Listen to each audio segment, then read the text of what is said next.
அன்பு I love யூன்னு வார்த்தையில சொல்லாது. எப்படி இருக்குமாமா? பொண்டாட்டி என்ன சொன்னாலும் எப்படி இருக்குமாமா? ஊமை மாதிரி இருக்கும். பக்கத்தில் கையை பிடிச்சி சொல்லுங்க பிரதர். அக்கா என்ன சொன்னாலும் கையை பிடிச்சி சொல்லுங்கய்யா.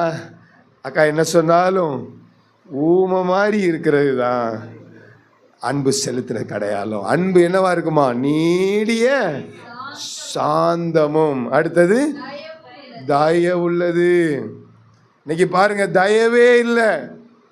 கணவன் மனைவிக்குள்ள வெட்டிக்கிட்டு கொள்றாங்க.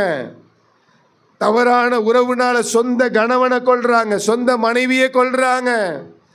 காதலன் சொல்றாங்க, காதலின்னு சொல்றாங்க, விரும்புறோன்னு சொல்றாங்க, கல்யாணம் பண்ணிக்க போறோன்னு சொல்றாங்க. ஆனா ஏதோ ஒரு காரணத்தினால் அந்த நேரங்கள் முடியும் பொழுது கொலை செய்யப்படுறாங்க. காரணம் என்ன? அன்பு என்கிற வேற்றுமையான போர்வை, அன்பு என்கிற வார்த்தை.